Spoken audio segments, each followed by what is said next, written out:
सत्संगत्वे निस्संगत्वं निस्संगत्वे निर्मोहत्वं निर्मोहत्वे निश्चलतत्वं निश्चलतत्वे जीवन्मुक्तिः पुनरपि जननं पुनरपि मरणं पुनरपि जननी जठरे शयनम् इह संसारे बहुदुस्तारे कृपया पारे पाहि मुरारे। आदि शंकराचार्य जी प्रकरणार्थ उपसंहार्थः अयम श्लोकः। ये प्रकरण का जो अर्थ है वो अर्थ का उपसंहार करने के लिए, उपसंहार करने के लिए, देखो प्रकरणार्थ है तो यहाँ अर्थ का अर्थ होता है अर्थ, प्रकरण के अर्थ। उपसंहार और उपसंहार्थ है तो यहाँ अर्थ शब्द का अर्थ नहीं होता है, चतुर्थी के अर्थ में है। ये पाणिनि में कहते हैं कि चतुर्थी विभक्ति के अर्थ में भी आप अर्थ शब्द का प्रयोग कर सकते हैं। तो प्रकरण के अर्थ का उपसंहार करने के लिए अयम श्लोक, ये श्लोक है। ये 32वीं जो कारिका है वो ये श्लोक जो है, इस अभी तक 31 कारिका में हमने जो अध्ययन किया है उनका उपसंहार यहाँ एक ही कारिका में गौड़पादाचार्य जी कर देते हैं। तो बोले कि ये प्रकरण का जो अर्थ है वो क्या है? यदा वितथम द्वैतम, अगर ये इदम अर्थ, ये जो भी द्वैत का हम अनुभव कर रहे हैं वो अनुभव वितथम है, मिथ्या है। अब समझो, जब ये सब मिथ्या है तो क्या होगा? आत्मा एव एकः परमार्थः सन्न, जो रह गया, जो शेष है वो आप स्वयं आत्मा है जो एक अद्वितीय है और पारमार्थिक सत्य आप है। देखो यही तो हमारी विडंबना है ना कि जो पारमार्थिक सत्य है उनके ऊपर हमारी दृष्टि नहीं जाती है, जो मिथ्या है उसी में हमारी बुद्धि घूमती रहती है। आप समझो, गृह, भगवान इसलिए कहते गृह दारा पुत्र दार गृहादिषु। जो संसारी लोग हैं वो ये पुत्र दार माने पत्नी, गृह, धन, संपत्ति, नामना, प्रसिद्धि, सत्ता, ये सब में पड़े रहते हैं। उनका अर्थ ये नहीं कि जो वैराग्य हो गया वो सब ब्रह्मज्ञानी हो गए। हम सुरक्षा अभी भी ये जगत में ही देखते हैं, हम सुख ये जगत में ही देख रहे हैं। जटिलो मुंडी लुंचित केशः काषायाम्बर बहुकृत वेशः पश्यन्नपि न पश्यति। पश्यन्नपि माने कि उनको ये शास्त्र दर्शन करके, शास्त्र अध्ययन करके आत्म दर्शन करने की तक मिल गई है। पश्यन्नपि, लेकिन उसमें बुद्धि नहीं जाएगी। आप समझो,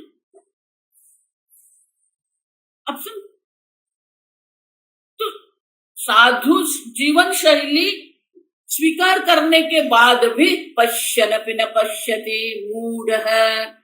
संसारी लोग ही मूढ़ है ऐसा नहीं है।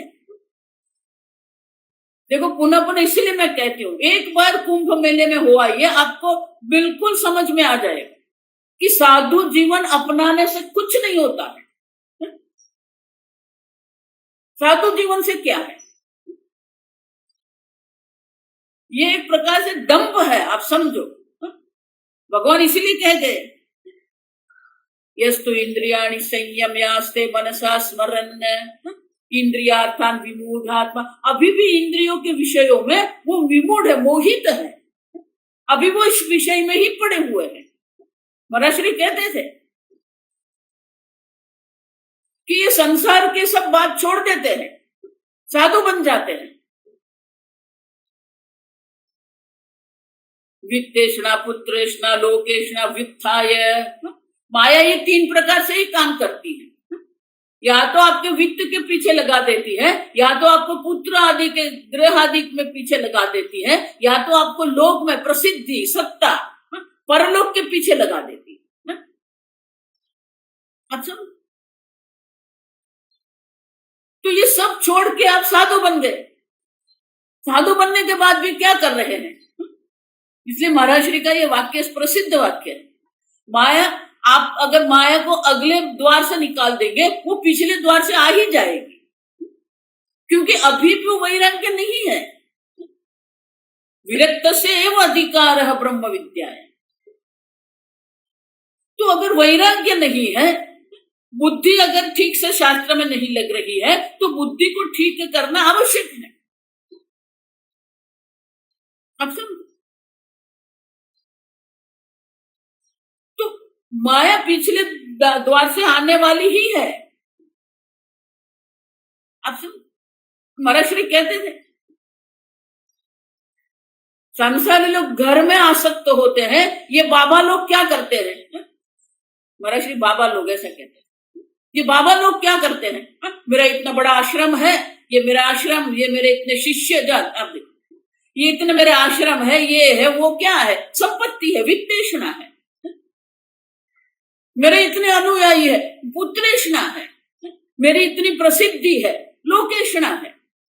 अब समझो, और सब इंद्रियों को तो रोक के बना दिया, तो एक ही इंद्रिय बाकी रह गई, जिह्वा। भोजन करो और पेट बनाओ। अब महाराज स्वामी जी इसलिए हमें कहते थे बड़े महात्मा बनना, मोटे महात्मा मत बनना।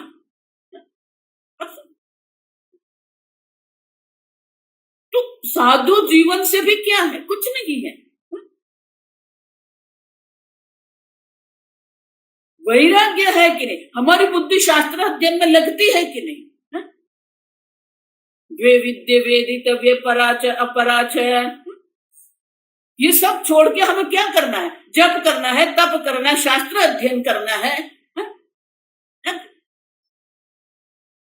कुंभ मेला आप छोड़ो, आप ऋषिकेश जाइए। हम लोग ऋषिकेश जाते हैं ना, गंगा स्नान करते, हर की पुड़ी जाते, 2-4 ऐसे आश्रम दर्शन करके निकल आते हैं।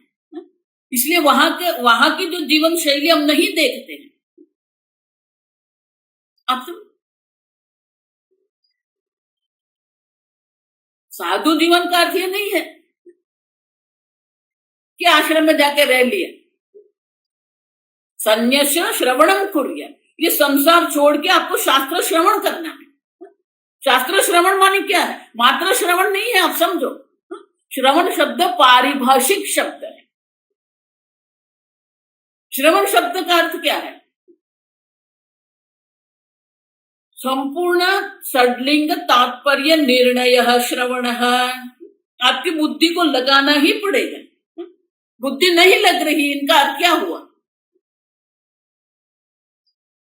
उतना वैराग्य नहीं है। शास्त्र अध्ययन करना है तो शास्त्र अध्ययन के साथ साथ संस्कृत भी पढ़ना है, पाठ वेद पाठ भी करना है, सब है। देखो, मैं तो बहुत प्रामाणिकता से कहती हूँ, जो सन्यास जीवन जिसको कहते हैं ना हम, इस आधुनिक काल में जिसको सन्यास जीवन कहते हैं, मैं नहीं रह सकती हूं ऐसे। काल ही ऐसा है, कलयुग का काल ऐसा है। अब सन्यास के जो उपनिषद आप पढ़िए, सन्यास उपनिषद है, दक्षिणामूर्ति उपनिषद है, नाद बिंदु उपनिषद है, नारद उपनिषद, अब पढ़िए क्या है सन्यास जीवन। अब सब तो आत्मा एवं एक परमार्थ, वही एक परमार्थ था। दूसरा जो सब है वो द्वैत वितत है, लेकिन वो उसमें वितत बुद्धि हुई क्या? अभी भी उसमें सुख बुद्धि होती है। वितत हम भवती माने क्या है? उसमें से सुख बुद्धि की निवृत्ति हो गई क्या?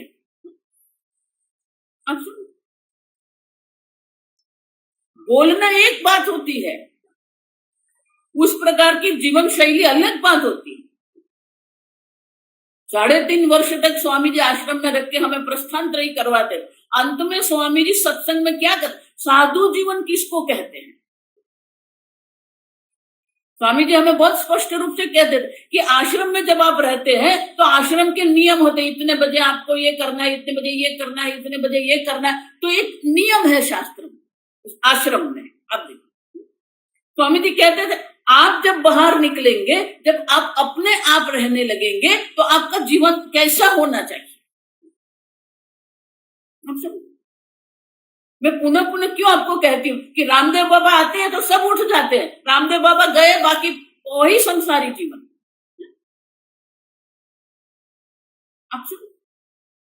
आपके अपने निश्चय से आप कुछ करते हो कि नहीं करते हो। वितथम भवति माने क्या है, वो मिथ्या बुद्धि होती है क्या। आत्मा एव एक इदम एक परमार्थतः सन्न। आप समझे, आत्मा मानी आप स्वयं। आत्मा कोई ऐसे कोई सातवें आसमान में कुछ नहीं है, आप स्वयं एक परमार्थ। उनके ऊपर दृष्टि, जो परमार्थ तत्व है उनके ऊपर दृष्टि नहीं जाती है, बाह्य जगत में ही हमारी दृष्टि रहती है। साधु बनने के बाद भी वो बाह्य जगत में ही हमारी दृष्टि रहती है। अब और ये बाकी साधु जीवन अगर देखेंगे ना, उनकी अपनी शैली होती है। अब मैं तो प्रमाणिकता से पहले से कहती आई कि जो उन लोगों ने एक सन्यासी का बाह्य जीवन का जो एक क्या कहते हैं, एक फ्रेम बना के रखी है ना, उसमें मेरे ये पल्लू भी नहीं जाएगा। अब उससे क्या होगा, है उनके एक नियम। आत्मा, आत्मा मानी आप स्वयं परमार्थ तत्व है, लेकिन अपने आप पर दृष्टि नहीं जाती है, बाह्य जगत पर ही हमारी दृष्टि रहती है। बाह्य दृष्टि से अन्य स्थान पर हमारी दृष्टि नहीं जाती है। इसीलिए भगवान कहते हैं मिथ्याचार से उच्यते। आप समझ, अगर ये तदा इदम यदा वितथम भवति आत्मा एव एक परमार्थतः सन, अगर एक अद्वितीय आत्मा ही पारमार्थिक सत्य है तो ये सब संपूर्ण जगत जो है वो मिथ्या है। यदा समझो, यदा मानी क्या है, जब। जब मानी क्या है, ये पूरा शास्त्र अध्ययन है, ये पूरी साधु जीवन शैली है। तदा आप समझो, तदा अयम सर्वः अलौकिकः वैदिकः व्यवहारः अविद्या विषयः एव इति। देखो संपूर्ण भगवत गीता में भगवान यही करते हैं, यदा तदा कहते हैं, ये ते कहते हैं। अब समझो, लोग आधा पकड़ते हैं, आधा नहीं पकड़ना है। जब ये एक अद्वितीय परमार्थ तत्व पर हमारी दृष्टि रहती है, बाकी सब हमारे लिए मिथ्या बन जाते हैं। तथा आप समझो, तब ये अविद्या के जितने विषय जो है, लौकिक वैदिक व्यवहार अविद्या विषय एव इति। तथा ये संपूर्ण जगत का जो व्यवहार है, लौकिक हमारे व्यवहार जो है या वैदिक व्यवहार जो है, सब व्यवहार अविद्या के विषय बन जाते हैं। माने कि उनकी अपनी कोई सत्ता नहीं होती। आप समझो, अविद्या विषय माने क्या है। देखो तर्क है ना, वो आपको समझना है। जिस वस्तु की उत्पत्ति अविद्या से होती है, वो अनुभव काल में, प्रतीति काल में भी नहीं होता है। रज्जु की जब आपको प्रतीति हो रही है, रज्जु की प्रतीति के स्थान पर अगर आपको सर्प की प्रतीति हो रही है, तो रज्जु के अज्ञान के कारण सर्प की प्रतीति है। तो जब सर्प की प्रतीति हो रही है तब भी वो वहां नहीं है। अब समझो, अविद्या विषय मानी क्या है, अविद्या का विषय, अविद्या का विषय मानी क्या है। आगे हम देख के गए कार्यक्रम, आदवन्ते च यन्नास्ति वर्तमानेऽपि तत्तथा।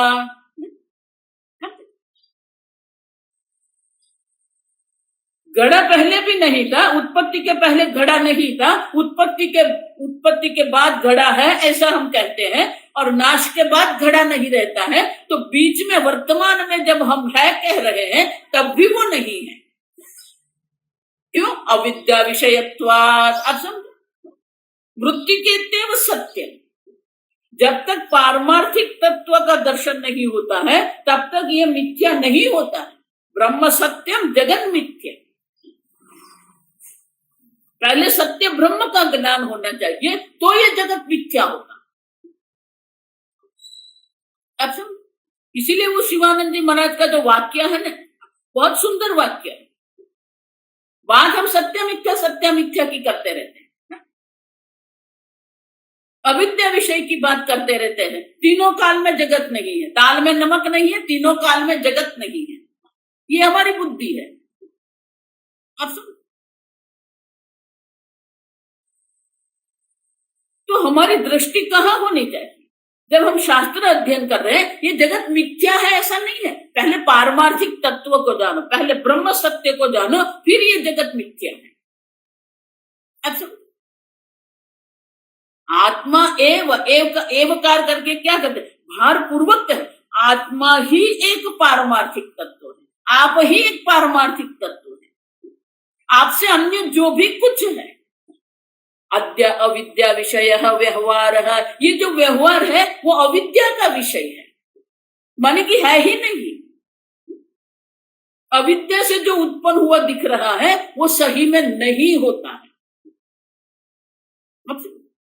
माने कि उनका कोई अस्तित्व, अविद्या विषय व्यवहार मानी शंकराचार्य जी कह रहे हैं उनका कोई अस्तित्व नहीं है।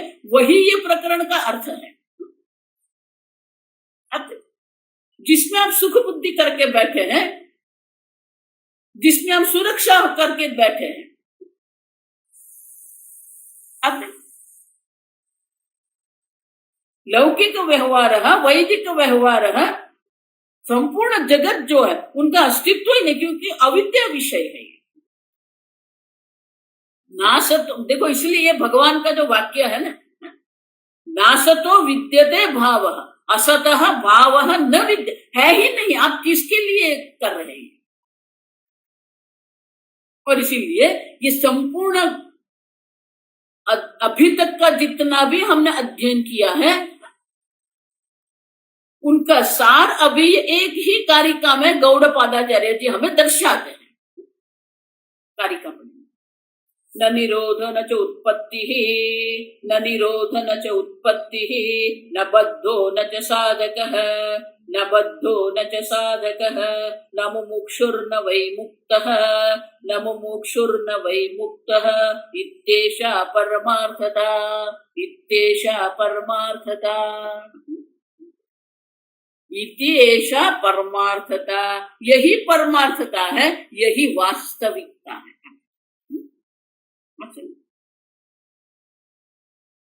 प्रमाण युक्तिभ्याम द्वैत मिथ्यात्व प्रसाधनेन अद्वैतमेव पारमार्थिकमिति स्थिते।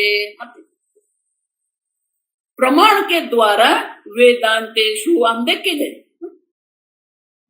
वेदांत भी स्पष्ट रूप से कहते हैं, वेदांत शास्त्र में भी ये जगत मिथ्या है।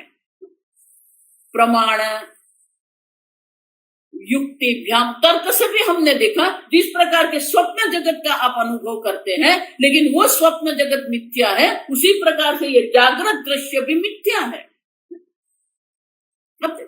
वो भी दृश्य है, अनित्य है, ये भी दृश्य है, अनित्य है।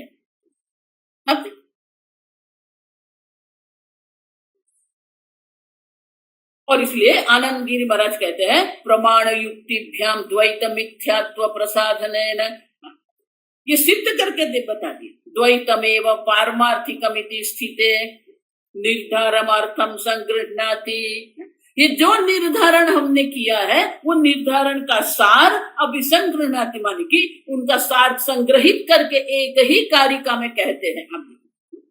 न निरोध न उत्पत्ति, न निरोध, कोई नाश भी नहीं है, कोई उत्पत्ति भी नहीं है, न बद्ध न साधक, न कोई बंधन है और बंधन के से छूटने के लिए कोई साधक भी नहीं है, न मुमुक्षु, न मोक्ष की इच्छा करने वाला है, न वही मुक्त, कोई मुक्त भी नहीं। आप समझो, अविद्या विषय है, बंधन भी अविद्या विषय है, मुक्ति भी अविद्या विषय ही है। आप समझो, न बद्ध न मुक्त। ऐसा मत मानना मोक्ष पारमार्थिक, मोक्ष पारमार्थिक नहीं है। बंधन पारमार्थिक है क्या? नहीं है। आप समझो, और इसीलिए ये कारिका जो है वो हमें दर्शाती है, जो भी कुछ हम अनुभव कर रहे हैं उनकी कोई सत्ता नहीं है, अनुभव आप कर रहे हैं।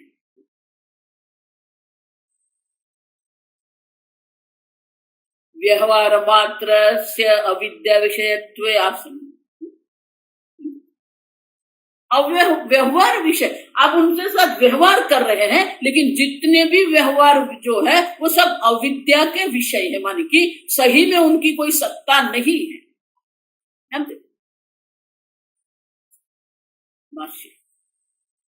न निरोध न निरोध, निरोधनम निरोध प्रलय, निरोधनम निरोध प्रलय, उत्पत्ति उत्पत्ति, जननम जननम, बद्ध बद्ध, संसारी जीव संसारी जीव, साधक साधक, साधनवान साधनवान, मोक्षस्य मोक्षस्य, मुमुक्षु मुमुक्षु, मोचनार्थी मोचनार्थी, मुक्तः मुक्तः, विमुक्त बंधः विमुक्त बंधः। शंकराचार्य जी एक एक शब्द के अर्थ हमें यह दर्शा, निरोध निरोधनम प्रलय, उत्पत्ति ही जनन, जन्म और मृत्यु। व्यक्तिगत दृष्टि से देखते हैं तो उसको जन्म और मृत्यु कहते हैं, ये जगत की दृष्टि से देखते हैं तो उत्पत्ति और प्रलय है। आप देखो वही बात भगवान कहते हैं, न जायते म्रियते वा कदाचित। कदाचित मानी क्या है? आप जब आपको जन्म मृत्यु वाले मान रहे हैं तब भी आपका जन्म नहीं हुआ। बंधन अवस्था में जन्म है ऐसा नहीं है, जन्म है ही नहीं, कदाचित। न उत्पत्ति ही न निरोध न उत्पत्ति ही, न जायते म्रियते वा कदाचित। आपका कभी जन्म हुआ ही नहीं है, आपकी कभी मृत्यु हुई ही नहीं है, कदाचित। न बद्ध है, जिसको बंधन का अनुभव हो रहा है वो कौन है? संसारी जीव है, जो संसारी जीव है, जो बंधन में पड़े हुए हैं। साधक है, साधनवान, उनकी बुद्धि में वैराग्य हो गया और इसलिए वो साधक बन गए। वो संसारी था, अब कौन बन गया? साधक। ये संसार से हमें छूटना, साधक बन गए। मोक्षस्य मुमुक्षु मोचनार्थी, वो पहले साधक बनता है, साधक बनने के बाद न मुमुक्षु मोचनार्थी, जिसको ये जगत से छूटने की इच्छा है।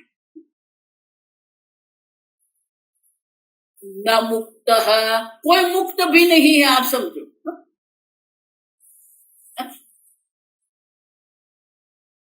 विमुक्त बंध है, कोई बंध भी नहीं, कोई बंध भी नहीं है, कोई मुक्त भी नहीं है, कोई साधक भी नहीं है, कोई मुमुक्षु भी नहीं। क्यों? अविद्या विषयत्वात्, क्योंकि ये सब अविद्या का विषय है। सर्प बुद्धि से जो भय उत्पन्न होता है वो भय कहाँ है? न बिभेति कुतश्चनेति, जो बंधन का अनुभव है वो मिथ्या है, तो मोक्ष का, मुक्ति का अनुभव भी क्या है? मिथ्या ही है। न बंधः न साधकः न मुमुक्षुः न वै मुक्तः, कुछ भी नहीं है। आप शंकराचार्य जी वही समझाते हैं आगे। उत्पत्ति प्रलययोः, उत्पत्ति प्रलययोः अभावात्, अभावात् बन्धादयः, बन्धादयः न सन्ति, न सन्ति इति एषा परमार्थता, इति एषा परमार्थता। देखो, उत्पत्ति प्रलय ही नहीं, जन्म और मृत्यु ही नहीं है। आप समझो, जब ये उत्पत्ति प्रलय ही नहीं है तो मध्य में जो स्थिति में जो आप सब देख रहे हैं, ये बद्ध है, ये साधक है, ये मुमुक्षु है, मुक्त है। अब जब उत्पत्ति ही नहीं हुई है तो स्थिति कहां से होगी? अब उत्पत्ति और प्रलय जो है वो दोनों नहीं है, तो मध्य की स्थिति में आप जो देख रहे हैं, ये संसारी है, ये साधक है, ये मुमुक्षु है, ये मुक्त है, वो सब भी क्या है? और इसलिए शंकराचार्य कहते हैं जब उत्पत्ति और प्रलय दोनों का अभाव हो गया है तो फिर क्या है? उत्पत्ति प्रलयोः अभावात् बद्धादयः न सन्ति। फिर ये मध्य में जो आप अनुभव कर रहे हैं वो कुछ भी नहीं है। अब इत्येषा परमार्थता, यही परमार्थता है, यही सत्य है। तो शंकराचार्य जी आगे समझा रहे। देखो, ये बहुत सुंदर और विस्तृत भाष्य है। कथम, कथम उत्पत्ति प्रलययोः, उत्पत्ति प्रलययोः अभावः, अभावः इति उच्यते, इति उच्यते। तो आप ये उत्पत्ति और प्रलय का अभाव किस प्रकार से कह रहे हैं? कथम, आप क्यों कह रहे हो कि उत्पत्ति भी नहीं है, प्रलय भी नहीं है?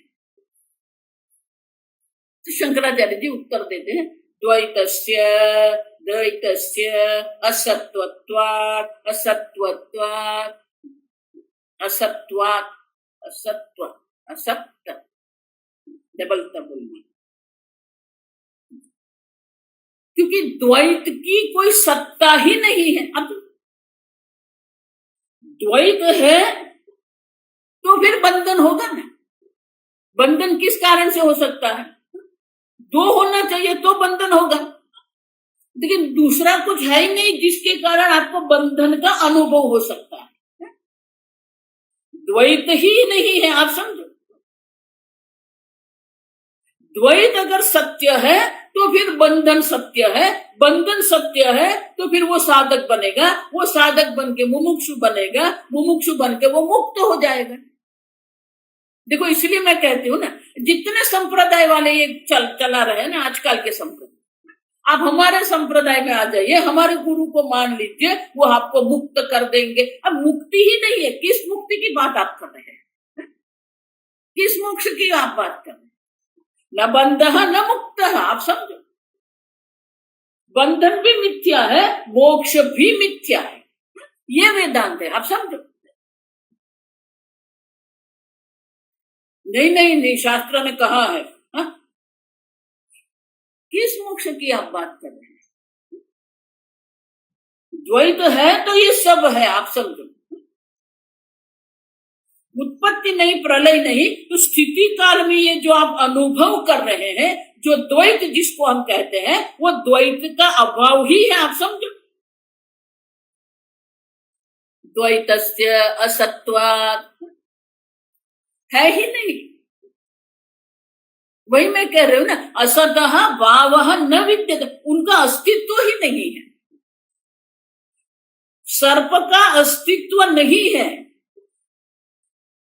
उसी प्रकार से ये संसार का अस्तित्व नहीं है, भले आप उनका अनुभव कर रहे हैं। अनुभव करने से कोई वस्तु सत्य नहीं बन जाती है। जब सूर्योदय का भी अनुभव कर रहे हैं, आकाश की नीलिमा का भी आप अनुभव कर रहे हैं, सूर्य की गति का भी आप अनुभव कर रहे हैं, तो क्या वह सत्य हो गया क्या? क्या सूर्य की गति हो रही है क्या? सूर्य पूर्व से पश्चिम जा रहा, देख रहे हैं हम सूर्य की गति। अब क्या सही में सूर्य में गति हो रही है क्या? गति पृथ्वी की है, वो पृथ्वी की गति को हमने सूर्य पर अध्यारोपित करके रखी है। पृथ्वी पश्चिम से पूर्व घूम रही है और हमें लगता है सूर्य पूर्व से पश्चिम जा रहा है, बिल्कुल विपरीत। अब आप समझे? तो अनुभव तो बहुत कुछ हो रहा है हमें, तो अनुभव से क्या होगा? तो सूर्य की गति सही में उत्तरायण दक्षिणायन, आप समझो, उत्तरायण दक्षिणायन क्यों हो रहा है?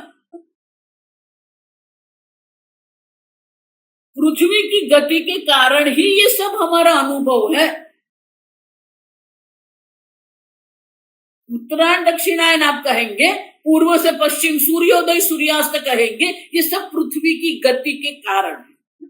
पृथ्वी अपनी धरी पर घूम रही है और पृथ्वी सूर्य के आसपास परिभ्रमण कर रही है, इसलिए ये ऋतु है। ऋतु भी क्या है? पृथ्वी की परिभ्रमण की गति के कारण ही हम ऋतु का अनुभव कर रहे हैं।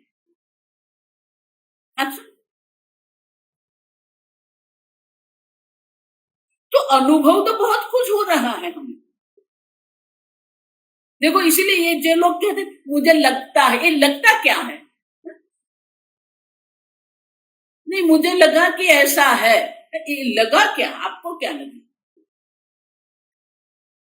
लगने से क्या है? अच्छा, इसीलिए ये जो द्वैत, जो जगत का आप अनुभव कर रहे हैं, जिसको आप मिथ्या कहते हैं, आप ठीक से समझो ये। क्यों शंकराचार्य जी ये अविद्या व्यवहार शब्द का प्रयोग क्यों कर रहे हैं? शंकर लौकिक वैदिक व्यवहार, क्योंकि ये हमारा व्यवहार है। स्थिति काल में जो व्यवहार हो रहा है, ये संसारी बद्ध है, ये साधक है, ये मुमुक्षु है, ये मुक्त है, ये व्यवहार है हमारा।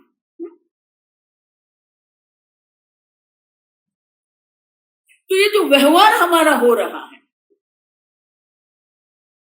आप सुन, तो व्यवहार क्यों हो रहा है?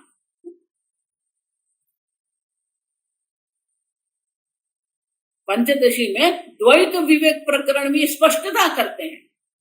विद्यारण्य मुनि स्पष्ट रूप से कहते हैं कि व्यवहार जगत जो है हमारा, उसमें भी दो प्रकार से हमारा व्यवहार हो रहा है। अब एक व्यावहारिक जगत है, एक प्रातिभाषिक जगत। देखो, ये सूक्ष्मता लोग समझते नहीं है और बोलते रहते मिथ्या मिथ्या। क्या मिथ्या? अब सुन,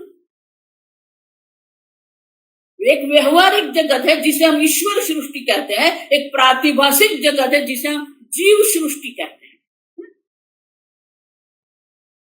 अब सुन, ये संपूर्ण जगत की उत्पत्ति जो है ईश्वर सृष्टि है। लेकिन ईश्वर सृष्टि होने से क्या वो सत्य बन जाएगी? नहीं। वही वेदांती लोगों को ये द्वैतवादी से जो झगड़ा जो है ना, जिसको झगड़ा मैं बोलती हूँ, वो क्यों है? क्योंकि उनका तर्क यही है कि सत्य ईश्वर के द्वारा जो उत्पन्न होता है वो कभी मिथ्या नहीं होता है। ईश्वर सृष्टि कभी मिथ्या नहीं होती। लेकिन बात यह है कि सत्य एक होता है कि अनेक होता है? चैतन्य स्वरूप आत्मा एक होता है या दो होता है? आप समझो, एक जीव चैतन्य, दूसरा ईश्वर चैतन्य। चैतन्य में विभाग आप कहां से करोगे?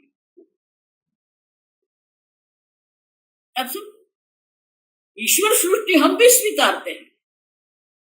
व्यवहारिक जगत जिसको हम कहते हैं, सूर्य है, चंद्र है, पृथ्वी है, ब्रह्मांड है, ये आपका शरीर है, अग्नि है, वायु है, वृक्ष है, पर्वत है, नदी है, ये सब है, ये ईश्वर सृष्टि है, जिसको हम व्यवहारिक जगत कहते हैं। वही ईश्वर के सृष्टि के अंतर्गत सूर्योदय और सूर्यास्त भी है। अब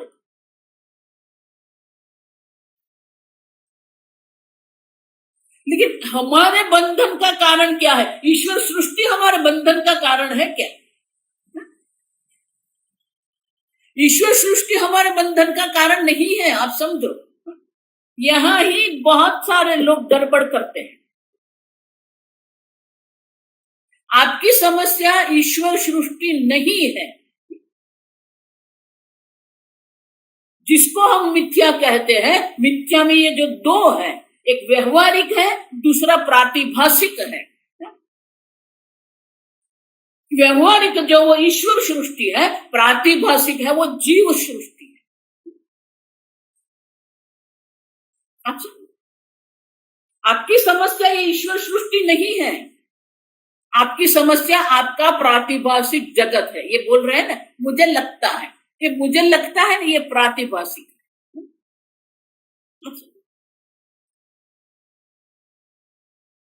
प्रातिभाषिक जिसको जीव सृष्टि कहते हैं, स्वामी जी इसलिए उनका बहुत सुंदर कहते हैं, everybody is living in their own bubble.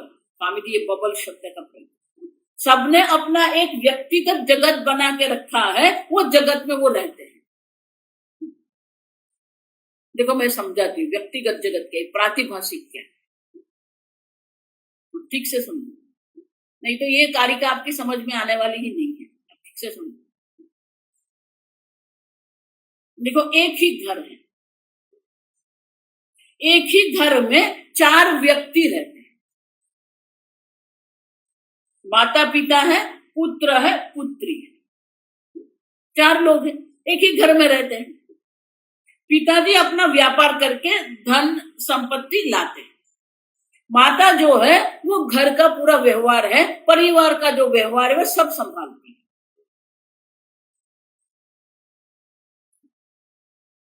पुत्र जो है, पुत्र का अपना एक व्यक्तित्व है, उनके मित्र है, उनका ये विश्वविद्यालय में, वो कॉलेज में, विश्वविद्यालय में वो अध्ययन कर रहा है।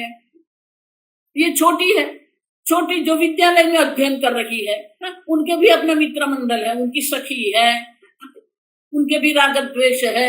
ये पुत्र है, उनके भी राग द्वेष है, माता है, उनके भी राग द्वेष है, पिता है, उनके भी राग द्वेष आते। चारों लोग एक ही घर में रहते हैं, लेकिन चारों के अपने अपने जगत है कि नहीं? मुझे बताओ। पिताजी के अपने अपना एक जगत है, अपना विश्व व्यापार मंडल है, मित्र मंडल है, उनके विचार है, उनके राग द्वेष है। माता है, उनका अपना पारिवारिक जगत है,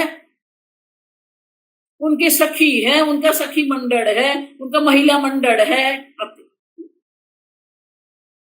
तो ये उनका एक अपना जगत है। पुत्र है, उनका भी अपना एक जगत है, पुत्री है, उनका भी अपना एक जगत है, अपना एक व्यक्तित्व है, राग द्वेष है।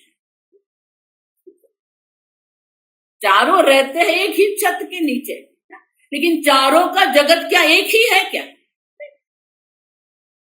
समझ रहे? एक छत के नीचे रहना, ये माता पिता है, ये पुत्र है, ये पुत्री है, ईश्वर जगत है, ईश्वर सृष्टि। लेकिन सब अपने अपने जगत में रहते हैं,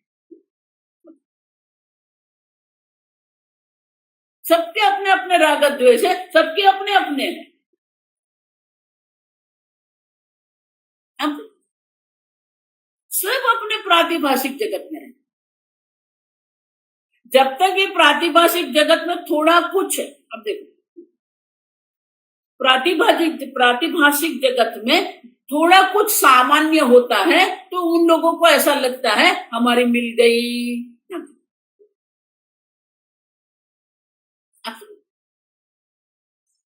तो पति और पत्नी के मध्य में कुछ सामान्य है, माता पिता है, ससुर है, अपना घर है, अपनी बहन है, अपनी ननंद है, वो सामान्य है। तो जो सामान्य है वो सामान्य को लेके वो सब बंधे हुए हैं, आप समझ। लेकिन उन सब चारों के अपने जगत है, उनके अपने विचार है, उनके अपने राग द्वेष है। जिसे स्वामी जी मजाक करते थे कि दो व्यक्ति जब साथ में आते हैं और दोनों में कुछ सामान्य मिल जाता है तो दोनों को ऐसा लग रहा है हम दोनों की मिल गई, हम लोग विवाह करेंगे, लव मैरिज करेंगे। लेकिन जब साथ में रहने का आरंभ करते हैं तो दोनों में विरोध क्या है ना वो देखने को मिलता है।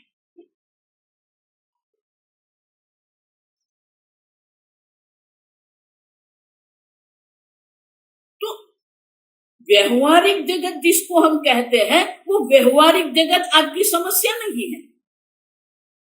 ये प्रातिभाषिक जगत जिसको जीव सृष्टि कहते हैं वो हमारे बंधन का कारण है।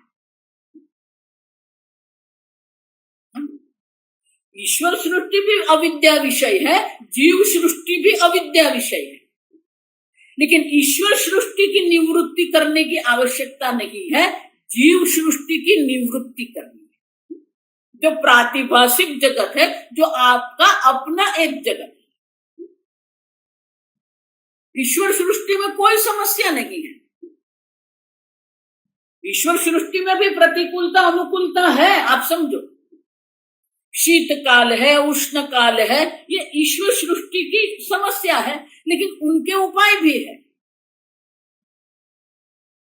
आप समझो।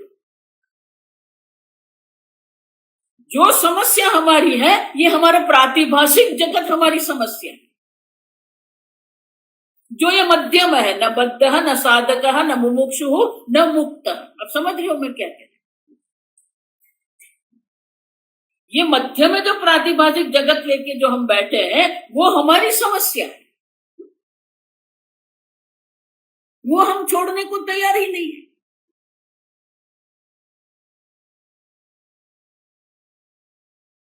और इसीलिए ये व्यावहारिक जगत जो है ईश्वर सृष्टि, देखो ईश्वर सृष्टि के अंतर्गत ही गुरु और शिष्य है, ईश्वर सृष्टि के अंतर्गत ही वैद है, ईश्वर सृष्टि के अंतर ही ये वेद है, कर्म कांड है, ज्ञान कांड, हम सब देखेंगे विभागता है।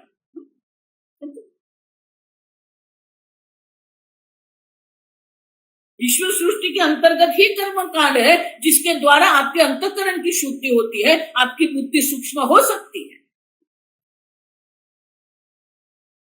लेकिन ये सब साधन छूट गए तो वैराग्य कहां से आएगा, बुद्धि की सूक्ष्मता कहां से आएगी।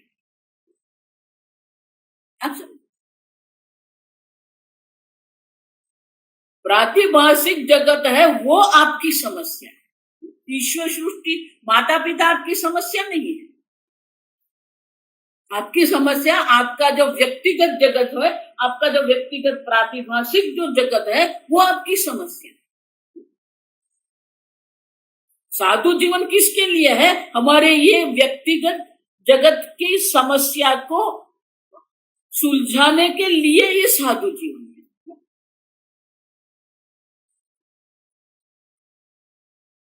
कई लोगों को मैं जानती हूं वो अपने स्वभाव को ऐसे पकड़ के बैठे, नहीं मैं ऐसा हूं, मैं ऐसी हूं, मैं ऐसी ही रहूंगी, मैं ऐसा ही रहूंगा। ठीक है, रू सब अपने प्रातिभाषिक जगत को पकड़ के बैठे हैं। अच्छा, द्वैतस्य असत्वात्, ये असत है, लेकिन उसी में भी ये मिथ्या जगत में भी हमारी समस्या जो है वो ईश्वर सृष्टि नहीं है, हमारी समस्या जो है वो हमारा प्रातिभाषिक जगत है। इसीलिए पहले हमें ये जीव सृष्टि को छोड़ के ईश्वर सृष्टि में आना पड़ेगा। आप ठीक से समझो, ईश्वर सृष्टि में आना माने क्या है, जाही विधि राखे राम ताही विधि रखी है। आगे मैंने कहा ना, हमारी बुद्धि कंप्लेन बॉक्स है, सब में हमें कंप्लेन है, माता पिता के लिए भी कंप्लेन है, धन के लिए भी कंप्लेन, सब फरियाद करके रहते हैं। इसलिए एक साधक बहुत सुंदर कह के गए, हम फरियाद क्यों करते हो? गुजराती में फरी शब्द है, फरी माने पुनः पुनः। तो ये गुजराती में वाक्य बहुत सुंदर कह के गए कि फरियाद शू काम करो છો? ईश्वर ने फरी फरी याद करो। जब फरियाद क्यों कर रहे हैं? ईश्वर को पुनः पुनः आप याद करो।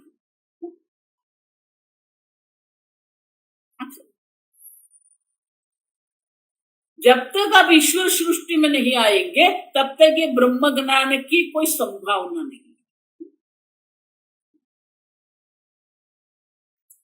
हमारा ईश्वर सृष्टि से ही इतना विरोध है हमारे मन में। हम अनेक प्रकार के विरोध लेके बैठे हैं, अनेक प्रकार के संघर्ष लेके बैठे हैं।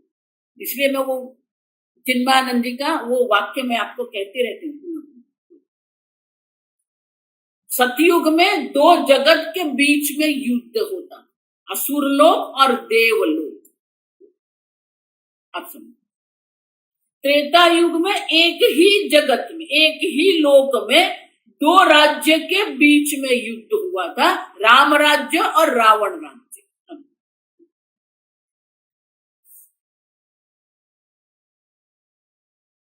द्वापर युग में एक ही राज्य में, एक ही परिवार में युद्ध हुआ, कौरव और पांडव। कलयुग में व्यक्ति के अंदर ही युद्ध हो रहा है, संघर्ष हो रहा है। जब तक ये आंतरिक संघर्ष है ना, उससे आप मुक्त नहीं होंगे। जब तक आप ईश्वर सृष्टि में नहीं आएंगे तब तक ये प्रातिभाषिक जगत का जो संघर्ष है, उस संघर्ष से आप मुक्त नहीं हो सकते। आपको ईश्वर सृष्टि में आना ही पड़ेगा।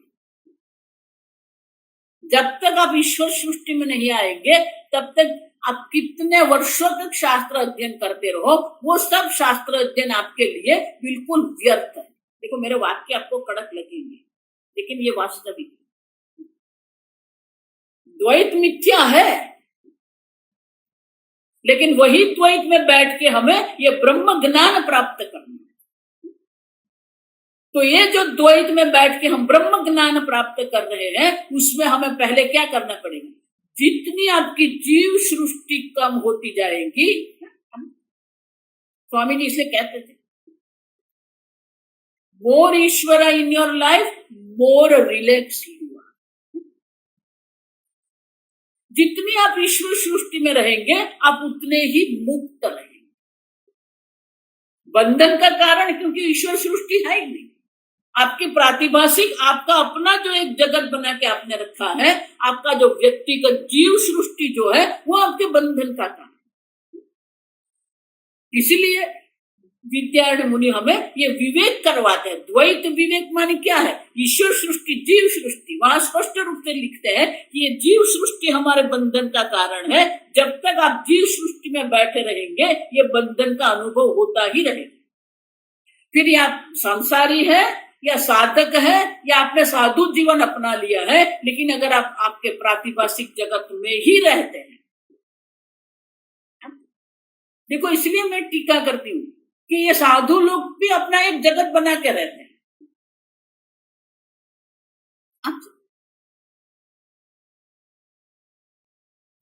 द्वैत मिथ्या है, लेकिन वही मिथ्या जगत में ये व्यावहारिक जगत जिसको हम कहते हैं ईश्वर सृष्टि जो कहते हैं,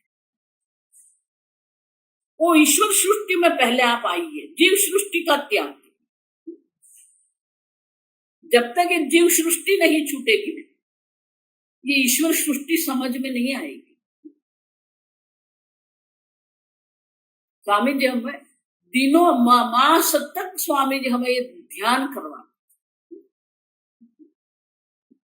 ईश्वर इज एन ऑर्डर। ईश्वर एक संवाद, ईश्वर एक संवादिता, एक व्यवस्था। हमारे मन में उनके प्रति किसी भी प्रकार का कोई संघर्ष, विरोध नहीं होना चाहिए। जब हम पूर्णतः संघर्ष मुक्त हो जाएंगे,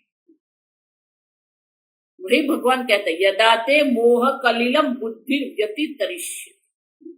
जब आपकी बुद्धि से ये मोह, ये व्यक्तिगत जगत का जो कालुष्य जो है वो निवृत्त नहीं होगा। बाहर जो है वो ईश्वर सृष्टि है, ये मोबाइल ईश्वर सृष्टि है, ये मेरा मोबाइल ये जीव सृष्टि है। अहंता ममता इति संसार। देखो शंकराचार्य जी यही कह रहे हैं, बाहर जो जगत है वो तो भगवान ने रची हुई संपूर्ण सृष्टि है। कर्तृत्व भोक्तृत्व अहंता ममता जो है वो जीव सृष्टि है, जो आपका दुख का कारण है। संसार बाहर नहीं है, संसार आपके अंदर है।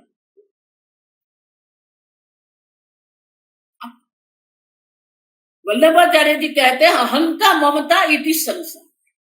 शंकराचार्य जी कहते हैं कर्तृत्व भोक्तृत्व नाम संसार।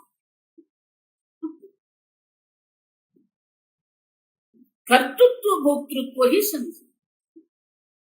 लेकिन आप करता है ही नहीं, जो करने वाला कौन? ईश्वर है। देखो इसलिए मैं कहती ईश्वर के अनुग्रह से ही मैं बोल रही हूँ, ईश्वर के अनुग्रह से ही आपको शास्त्र अध्ययन प्राप्त होता है, ईश्वर के अनुग्रह से ही आप शास्त्र अध्ययन कर सकते हैं, ईश्वर अनुग्रह से ही आपको शास्त्र अध्ययन में रुचि रहेगी। ये सब ईश्वर का अनुग्रह, ईश्वर अनुग्रह से ही हमें महात्मा मिलते हैं जिसके पास हम शास्त्र अध्ययन कर सकते। लेकिन हमारा ही प्रातिभाषिक जगत जो है वो जब हम छोड़ने को तैयार नहीं होते हैं तो वो महात्मा भी क्या कर सकते। मोर ईश्वर in your life more relax you. और इसीलिए द्वैत असत है, लेकिन वही द्वैत में हमारी जो समस्या है वो प्रातिभाषिक जगत जो है, आपका एक जीव, आपका अपना एक व्यक्तिगत जगत जो है वो आपकी समस्या। ईश्वर माता पिता आपकी समस्या नहीं है,